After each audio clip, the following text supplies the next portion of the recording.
Hello, I'm Dr. Jen Laurence. This week I published an article on leadership inside private estates, not as service, but as governance. I want to speak directly to family offices, advisors, and principals about why that distinction matters. Because what I'm naming isn't new behavior. It's new language for responsibility that has existed for a very long time. If you've ever noticed that a home functions smoothly, not because of rules or checklists, but because someone truly understands how it works, this conversation is for you.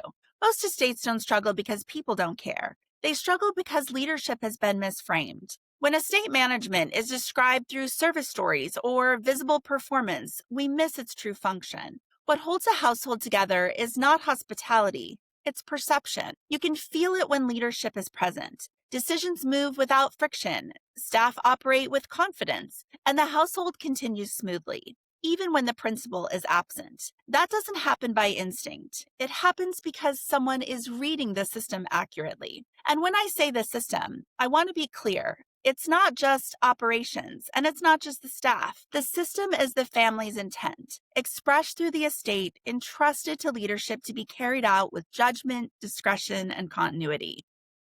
This is where estate leadership fundamentally diverges from hospitality. This is not a word we use often on the lifestyle side, so I want to define it here clearly, because it matters more than most people realize. Governance is not personality-based, and it's not task-based. In legacy families, governance refers to the authority of the role itself, the authority the family grants so that leadership can interpret and act, not simply execute instruction. That authority does not belong to the person as an individual. It belongs to the position they are entrusted to hold. The family confers deliberately, so judgment can be exercised consistently even when they are not in the room. This is how households remain coherent over time, not through constant permission seeking, but through trusted authority embedded in the role. Perceptual authority exists only when principals have granted agency, not just assigning tasks. And this distinction is critical. Delegation requires repeated permission. Agency requires faithful interpretation. Authority is deferred to not because of hierarchy, but because the system trusts the interpretation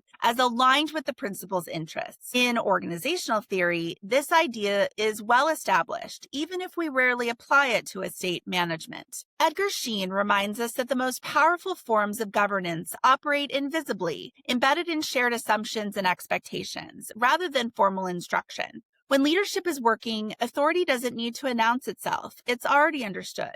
Carl Weck describes leadership as sense-making, the ability to interpret complex environments in ways that allow others to move with clarity and confidence. In private estates, that sense-making happens long before decisions are verbalized. And over a century ago, Mary Parker Follett challenged command and control leadership altogether, arguing that real authority emerges through integration, through being in right relationship with the system itself. That insight is profoundly relevant inside private households, because homes are not organizations you can manage through enforcement. They are systems you must understand. Perceptual authority is what allows leadership to function quietly, without constant correction or emotional escalation. That is stewardship, exercised on behalf of the family. For family offices, this distinction matters deeply, because continuity inside a home is not lifestyle management.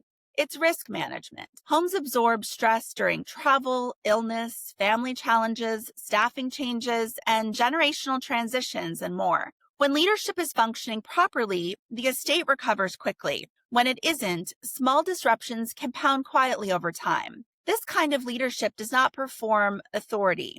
It stabilizes the system. And the competencies required to do this well are not soft skills. They are governance skills. Hotels deliver excellence through standardization. Private estates require excellence through discernment inside a relationship-based environment where intent must be held with fidelity over time. This is the difference between service that performs and leadership that stewards.